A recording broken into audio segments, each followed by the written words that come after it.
Hello students, let me welcome you to the boring school. और इस crash course में आज का टॉपिक है solubility product. So let's unlock the mystery behind the chemistry of solubility product. Now this solubility product is defined for sparingly soluble salt. पहली point ये है that it is defined only for sparingly soluble salt. अच्छा, ये sparingly soluble salt होता क्या है? So those salt which does not dissociate completely are known as sparingly soluble salt. Those salts which do not dissociate completely are known as sparingly soluble salt. So हम generally ये बोलते हैं कि जो salts होंगे वो completely dissociate हो जाएंगे. They are strong electrolytes. उनका degree of dissociation 1 होता है या 100% होता है. बट कुछ ऐसे salts भी होते हैं जिसमें कोवेलेंट कैरेक्टर ज्यादा होगा और ज्यादा कोवेलेंट कैरेक्टर की वजह से वो स्ट्रॉन्ग इलेक्ट्रोलाइट की तरह बिहेव नहीं करते, मतलब उनका डिग्री ऑफ डिसोसिएशन 100% नहीं होगा.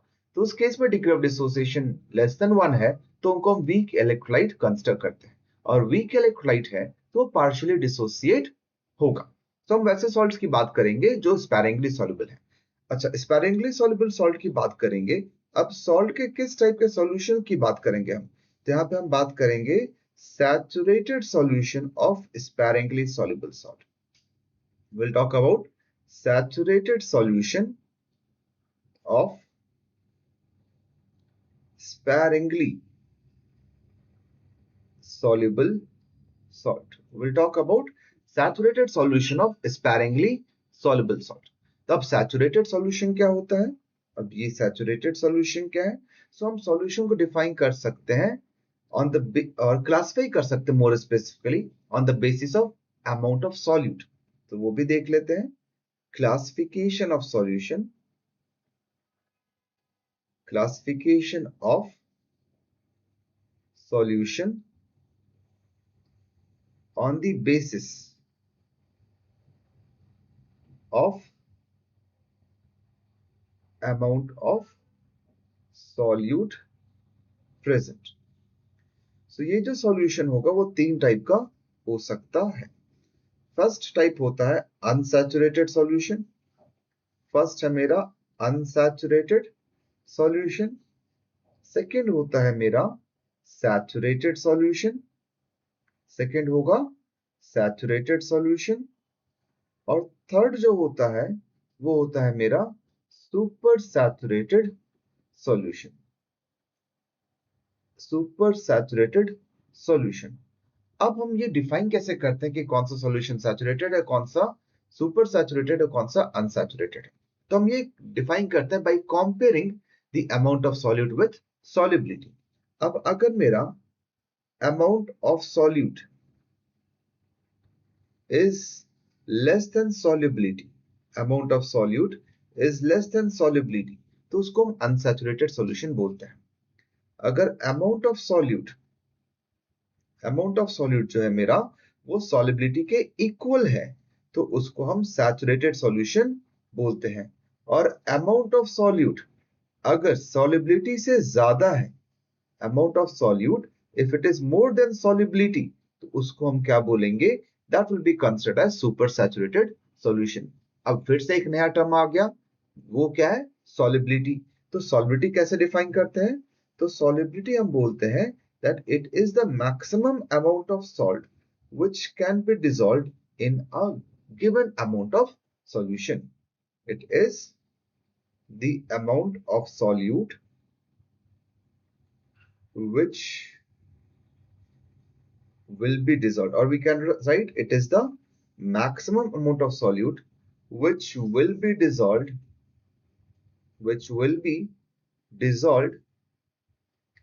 in a given amount of solution. Okay. और यूनिट ऑफ सॉल्युबिलिटी हम क्या लेके चलते हैं?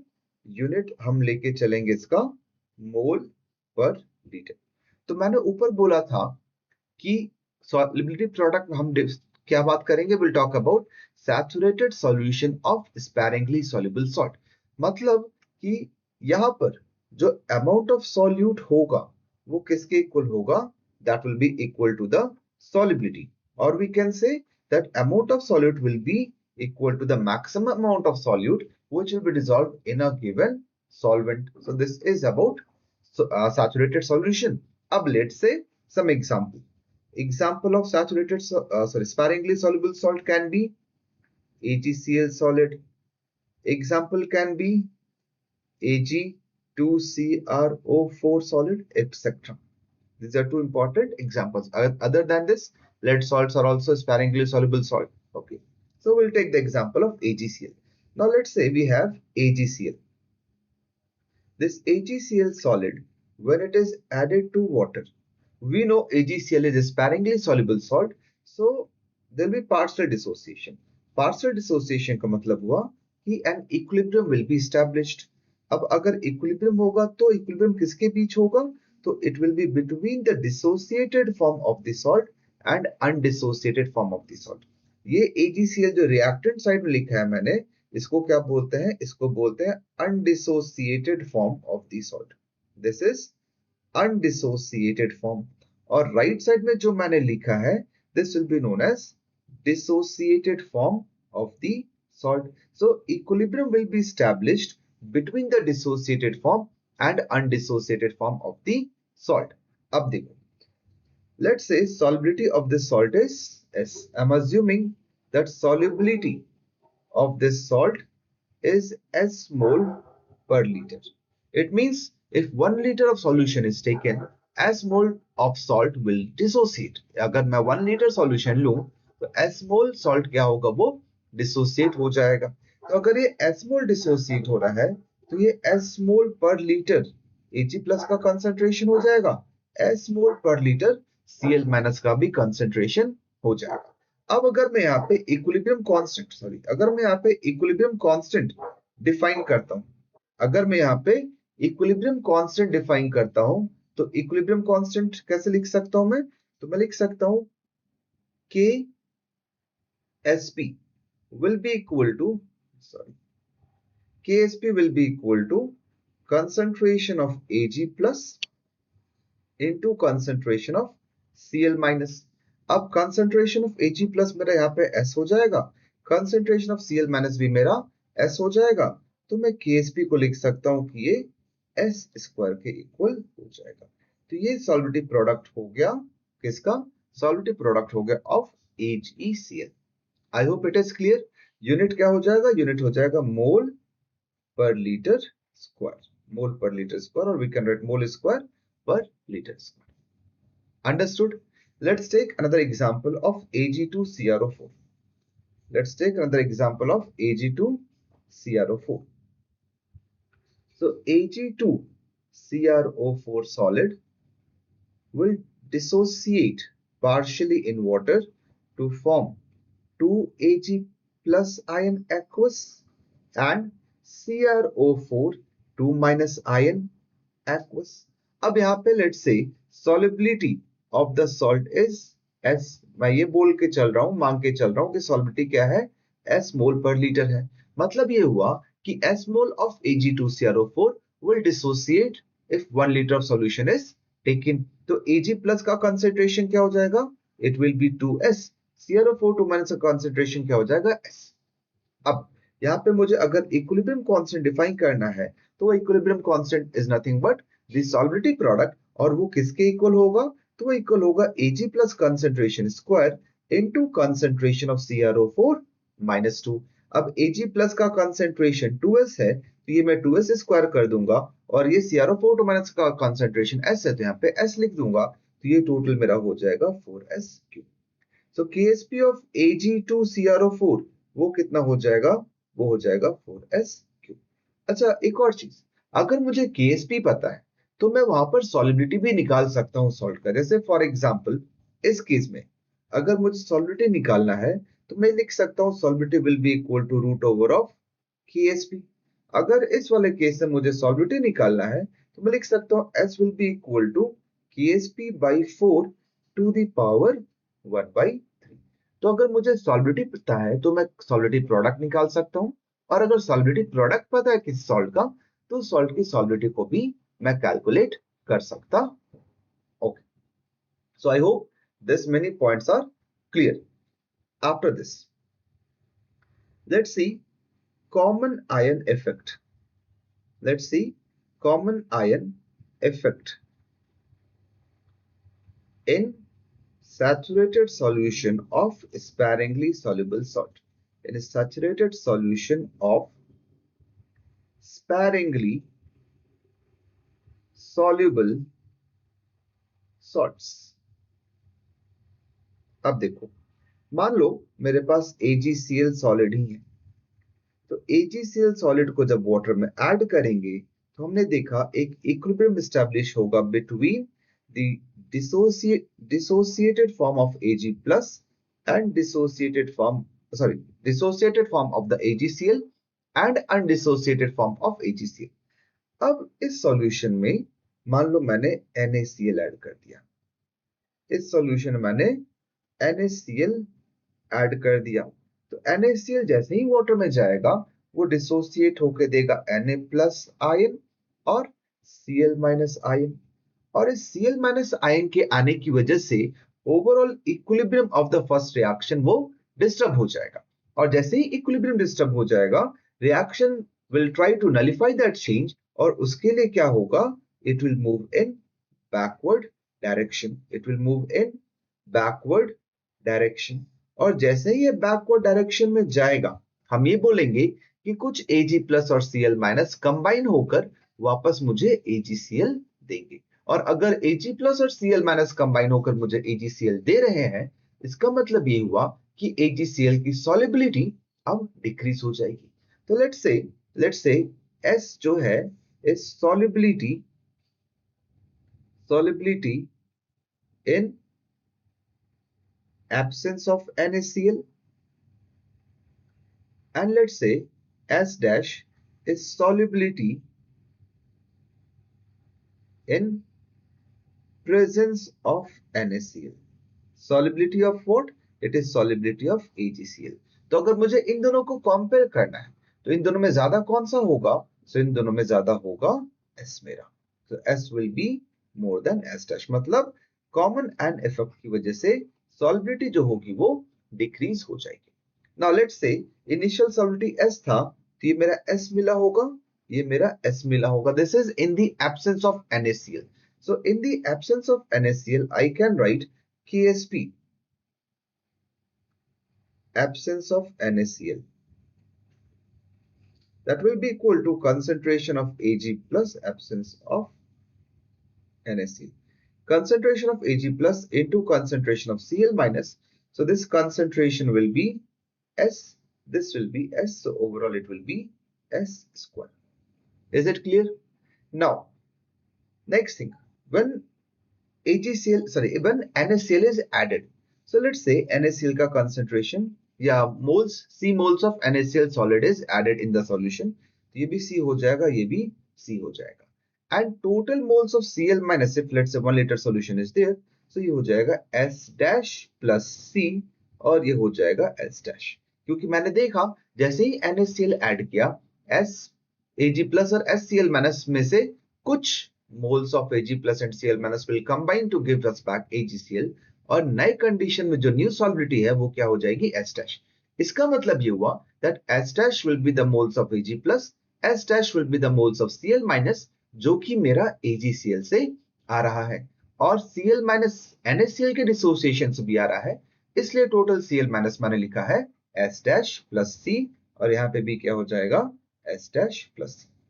Now KSP in the presence of NaCl, KSP in presence of NaCl, ये भी same expression wise it will be same, that is concentration of Ag plus into concentration of Cl minus, और जब मैं substitute करूंगा values तो ये हो जाएगा S dash, ये हो जाएगा S dash plus C।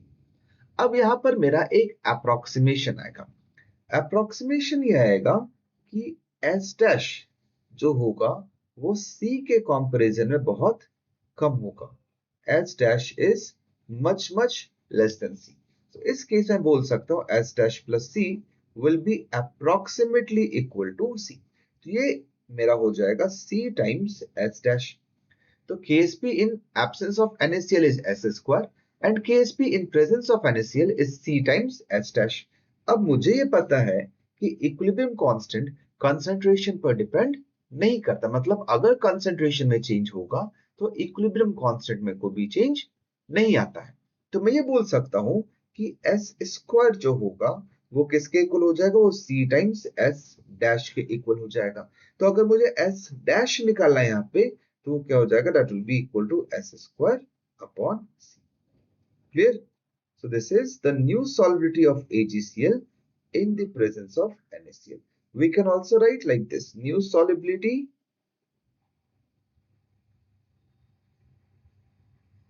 of AgCl। See, अब ये expression मैं generalize नहीं कर सकता हूँ। This expression we cannot generalize। We have to find solubility product। We have to find for each type of salt in absence of NaCl upon moles of NaCl added। moles of NaCl added। चलो एक और case लेके चलते हैं तो चीजें और clear होंगी। लेट्स से मेरे पास Ag2 सॉरी लेट्स से मेरे पास Ag2CrO4 सॉलिड है। इसको जब मैं वाटर में ऐड कर रहा हूं तो ये डिसोसिएट होके दे रहा है 2Ag प्लस एंड CrO4 -2। दोनों किस स्टेट में होगा, दोनों एक्वस स्टेट में होगा। Let's say solubility is S। सो अगर solubility S है मेरा S मोल पर लीटर, इसका मतलब Ag प्लस कितना हो जाएगा 2S, CrO4 टू माइनस कितना हो जाएगा S। तो मैं KSP यहाँ पे कितना लिख सकता हूँ, it will be concentration of Ag plus square into concentration of CrO4 -2 जो कि मेरा 2S स्क्वायर हो जाएगा into S।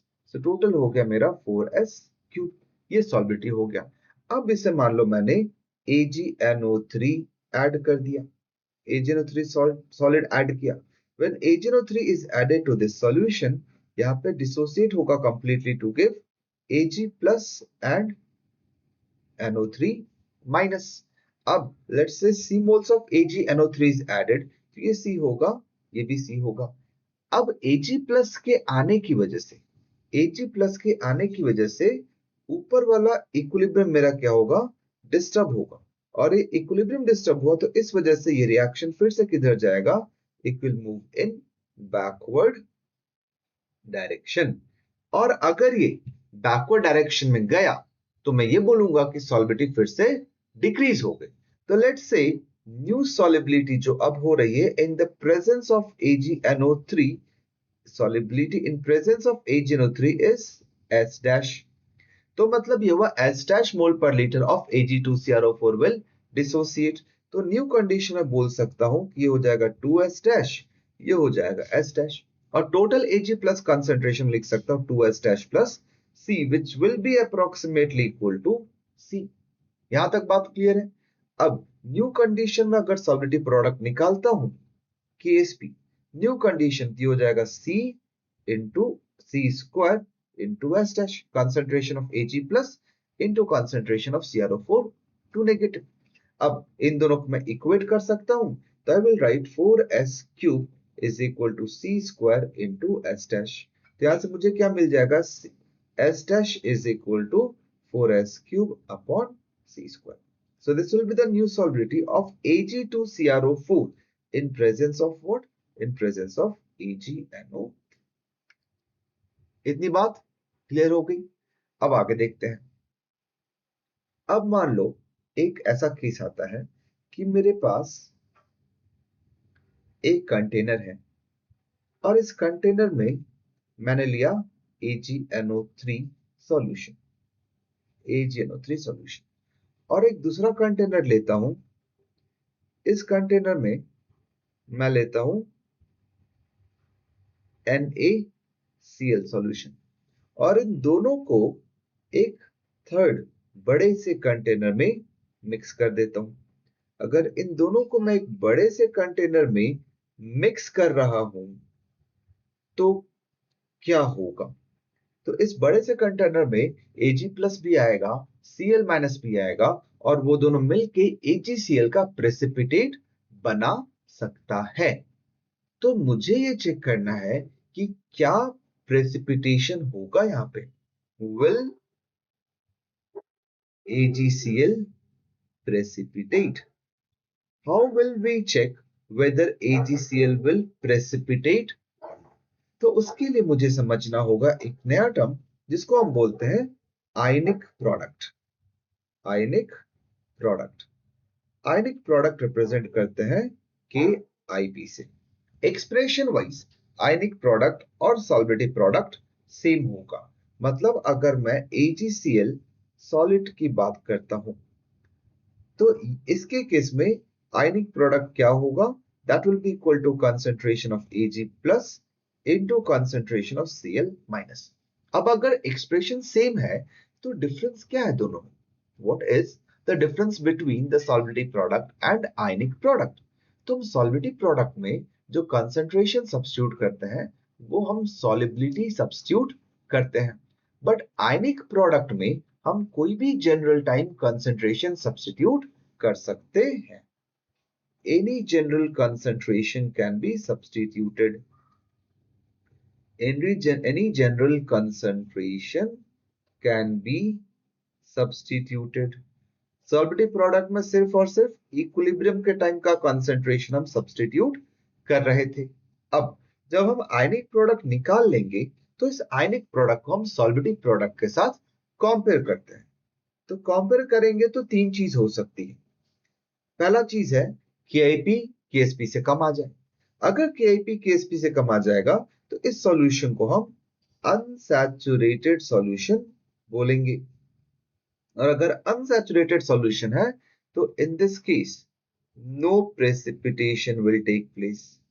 No precipitate formation will take place, because precipitate formation कब होगा? जब मेरे पास सुपर सैचुरेटेड सॉल्यूशन हो।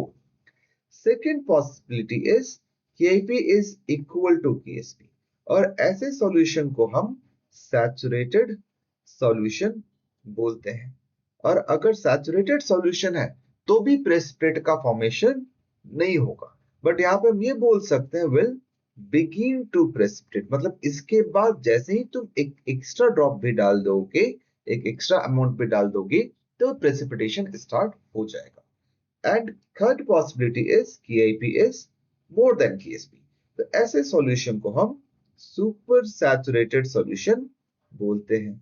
ऐसे सॉल्यूशन को हम सुपर सैचुरेटेड सॉल्यूशन बोलते हैं। और यहां पे क्या होगा? यहां पे AgCl प्रेसिपिटेट हो जाएगा।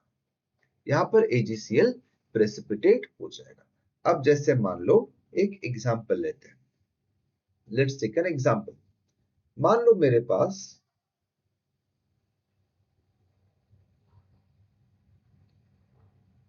V लीटर AgNO3 सॉल्यूशन है जिसका कंसंट्रेशन लेट से C1 मोलर है, और दूसरे कंटेनर में मेरे पास same volume V litre of NaCl है जिसका कंसंट्रेशन C2 मोलर है। अब इन दोनों को अगर मैं थर्ड कंटेनर में डालता हूं तो यहां पे मेरे पास क्या होगा? तो यहां पे पहली बात मैं अज्यूम करूंगा that volume is additive in nature. assume volume is additive in nature। Volume क्या है? एडिटिव है। तो मैं टोटल वॉल्यूम यहां बोलूंगा कितना हो जाएगा? टोटल वॉल्यूम हो जाएगा मेरा V1 प्लस V2। अब मुझे इस नए कंटेनर में निकालना होगा कि Ag प्लस का कंसंट्रेशन कितना है और Cl माइनस का कंसंट्रेशन कितना है, और फिर हम उसको जब KIP एक्सप्रेशन में सब्स्टिट्यूट करेंगे तो मुझे पता लगेगा कि AgCl प्रेसिपिटेट होगा या नहीं होगा। तो अब Ag प्लस का कंसंट्रेशन क्या होगा? तो वो हो जाएगा moles of Ag plus upon total volume. So moles of Ag plus हो जाएगा C1 into V upon total volume V1 plus V2, which will be equal to 2V। So I can write this will be C1 by 2। और same way Cl minus का concentration हो जाएगा C2/V into 2V which is C2/2। तो मुझे Ag plus का concentration मिल गया, Cl minus का concentration मिल गया, तो मैं यहाँ पे KIP निकाल सकता हूँ। KIP will be concentration of Ag plus into concentration of Cl minus। तो ये हो जाएगा C1/2 into C2/2। And now we will compare KIP with KSP। KIP is compared with KSP। अब कंपेयर करके चेक कर लो कि KIP KSP से कम आ रहा है, बराबर आ रहा है या ज्यादा आ रहा है। अगर KIP ज्यादा है, if KIP is more than KSP, then precipitate formation will take place। Then precipitate formation will take place। तो ये था मेरा सॉल्विटी प्रोडक्ट का सारे केसेस। इसके अलावा क्रैश कोर्स के पॉइंट ऑफ व्यू से ये काफी होगा। अगर आप और डिटेल्ड वीडियो चाहते हैं ऑन दिस सॉल्विटी प्रोडक्ट, तो आप मुझे कमेंट कर सकते हैं इस वीडियो के नीचे, और अगर मुझे कमेंट्स काफी सारे आए तो I will make a detailed video of solvity product which will be helpful for JEE advanced. Mains के लिए आई गेस इतना काफी होगा। आप इस पे क्वेश्चंस कीजिए, अगर क्वेश्चंस नहीं हो रहे हैं तो आप मुझे कमेंट कीजिए, I will bring some more questions on solvity product, जिससे आपको ये चीजें क्लियर होंगी कि कोई क्वेश्चन आता है तो मैं उसको अप्रोच कैसे कर सकता हूँ। What should be the first thing जो स्ट्राइक होना चाहिए दिमाग में, वो ऐसा क्या चीज है जो चमकेगा तुरंत, जो मैं क्वेश्चन को सॉल्व कर दूंगा। तो वैसी चीजों के लिए you have to practice, and practice से पहले भी आपको समझना होगा कि मैं स्टार्ट कैसे करूं। तो अगर आपको इस चीज में प्रॉब्लम आ रही है कि क्वेश्चन को स्टार्ट कैसे करो, तो आप मुझे कमेंट कीजिए, I will make video on that also। So let's wrap up for today। I hope this video is clear to all of you and you'll practice questions on Solidity product।